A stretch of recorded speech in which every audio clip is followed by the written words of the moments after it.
सलाम, नमस्ते, सत श्री अकाल। मैं हूं रजा और आप देख रहे हैं रजाग्राफी। अंतरिक्ष में ईरान। जी हां दोस्तों, जिसके बाद इजराइल की नींद उड़ गई है। इजराइल और अमेरिका बहुत ज्यादा परेशान है।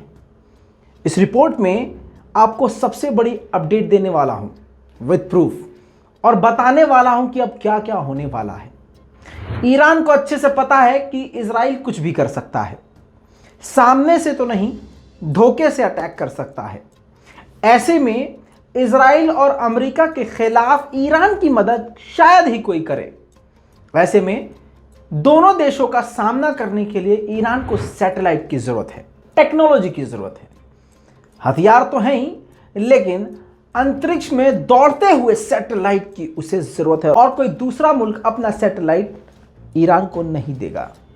ऐसे में वियना में पहले से ही बातचीत चल रही है दूसरे देशों के साथ। अमेरिका, फ्रांस, जर्मनी, ब्रिटेन, जो न्यूक्लियर टॉक है वो जारी है, भले ही उसका रिजल्ट सामने निकल के नहीं आ रहा है, जिसकी वजह से ये क्लियर हो गया है और इजराइल ये बार बार कह चुका है कि अगर ये बातचीत फेल होती है तो हम हमला कर देंगे। और ईरान भी उधर से कह चुका है कि हम पूरी तरह से तैयार हैं। ऐसे में अब यह देखना था कि लगातार हमले की तैयारी कर रहा है इजराइल और वार्निंग भी दे चुका है और अपने बाप अमेरिका को यह कह भी चुका है कि भाई साहब, हमने पहले बता दिया, आपको नोटिफिकेशन जारी कर दिया है कि हम हमला करेंगे। आईडीएफ हमले की तैयारी कर रही है, एयर स्ट्राइक सिमुलेशन शुरू कर चुकी है, पूरी तरह से तैयारियां जारी हैं। खतरनाक हमला हो सकता है। रशिया ने भी कल ये अपडेट जारी किया कि अमेरिका और इजराइल के जो हवाई युद्धाभ्यास है वो बेहद खतरनाक है, जिससे सीधा सीधा ये संदेश जाता है ईरान को कि ईरान बड़े खतरे में है।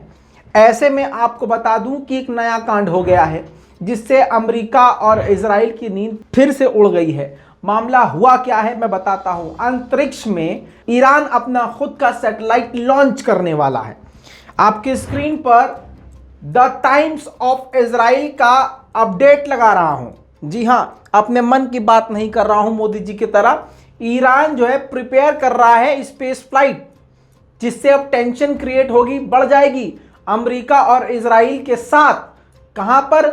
यूएस के साथ जो लगातार बातचीत जारी है, न्यूक्लियर टॉक जारी है, उसी दौरान अगर ये लॉन्च कर देता है सैटेलाइट ईरान तो काफी बड़ा खतरा हो जाएगा। इजराइल बार बार ये कह रहा है कि ईरान पड़ोसियों के लिए खतरा है। ऐसे में ये बात क्लियर है कि अब अगर अंतरिक्ष में ईरान पहुंच जाता है तो उस अंतरिक्ष यान के जरिए, सैटेलाइट के जरिए अपने दुश्मनों के छक्के छुड़ा सकता है।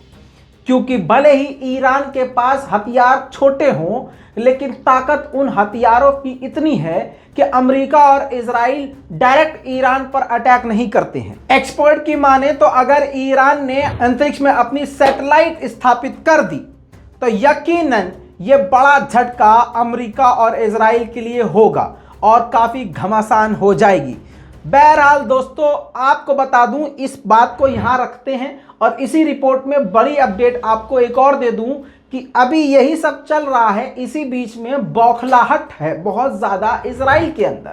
उसको डर है कि ईरान कहीं उसको मिटा न दे। ऐसे में उसने पहले से ही KC-46 टैंकर एयरक्राफ्ट अमेरिका से ऑर्डर किए थे। बहुत सारे टैंकर्स मांगे हैं। पहली बार इजराइल को इतने सारे टैंकर्स देने के लिए अप्रूवल दिया है अमेरिका ने, और ये पहले हुआ था, अभी 1 साल पहले का ये एग्रीमेंट था, डील पहले की थी। लेकिन जब ईरान के साथ तनाव बढ़ रहा है और ईरान अपनी ताकत को बढ़ा रहा है, ईरान को आगे बढ़ता हुआ देख कर और जंग का माहौल देख के बेनेट इतना बौखला गया है, यानी इजराइल इतना परेशान हो गया है कि अमेरिका से ये रिक्वेस्ट किया है कि वो टैंकर हमें जल्द से जल्द प्रोवाइड कर दे, जितनी जल्दी हो सके वो हमें प्रोवाइड करवा दे। दोस्तों, आपको बता दूं कि ये टैंकर इजराइल के लिए बेहद जरूरी है, क्योंकि ईरान भी कच्चा खिलाड़ी नहीं है। ईरान भी मुंह तोड़ जवाब देना जानता है। ये जो बड़ा फ्लाइट टाइप का जो टैंकर है, इसके अंदर जो है ये बड़े लंबी लंबी लड़ाइयों के लिए इस्तेमाल किया जाता है। फाइटर जेट हवा में होते हैं, हमला कर रहे होते हैं और ज़्यादा स्पीड से चलने की वजह से और ज़्यादा एक्टिव होने की वजह से और जंग के दौरान हीटिंग की वजह से फ्यूल कभी तेज़ और कभी धीरे भी ख़त्म होता है। तो ऐसा ना हो कि पूरे फाइटर जेट को वापस एयरबेस पे आना पड़े और फिर फ्यूल टैंक भरना पड़े, फिर उसके बाद दोबारा वहाँ जाना पड़े मैदान जंग में। तो इसी वजह से इन सब चीज़ों से बचने के लिए इस टैंकर का इस्तेमाल होता है, जो कि काफ़ी बड़ा जहाज़ होता है। उसके अंदर टैंक होता है, डीजल होता है, और जो कि हवा में ही रहते हुए फाइटर जेट को, जी हाँ, फिल कर देता है, डीजल दे देता है, यानी पूरा फ्यूल दे देता है, फ्यूल को फुल कर देता है, फाइटर जेट को दोबारा से एक्टिव कर देता है, उसमें जान आ जाती है, वह फिर से लड़ने चला जाता है। इसके साथ ही ये हथियारों की सप्लाई भी कर सकता है।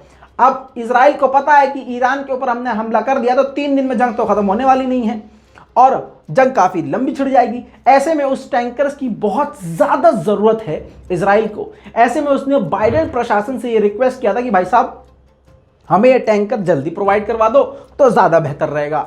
बाइडेन प्रशासन ने मुंह पर थूक दिया है, जी हाँ, किसके? इजराइल के। कह दिया है कि जो समय निर्धारित है उसी समय पर मिलेगा। बाइडेन सरकार ने सीधा मना कर दिया है कि देखो, ज़्यादा उछलने की ज़रूरत नहीं है, काम जारी है, जिस हिसाब से बात हुई थी उसी हिसाब से मिलेगा। डिनाई कर दिया है पूरा कि चुपचाप बैठे रहो, जितना है उतना काफ़ी है। ये बहुत बढ़िया हुआ है, जो होता है यार अच्छे के लिए होता है। बहरहाल अब इस पूरे मामले में ईरान का पलड़ा भारी दिख रहा है और ईरान दिख रहा है कि किसी के आगे नहीं झुक रहा है। जाहिर सी बात है, कोई भी ईमान वाला होगा शैतान के सामने नहीं झुकेगा। अगर आपको मेरी बात अच्छी लगे तो रिपोर्ट को शेयर कीजिएगा, अपनी राय कमेंट में लिखिएगा, रिपोर्ट को शेयर कर दीजिए। मैं हूं रजा और आप देख रहे हैं रजाग्राफी। जय हिंद।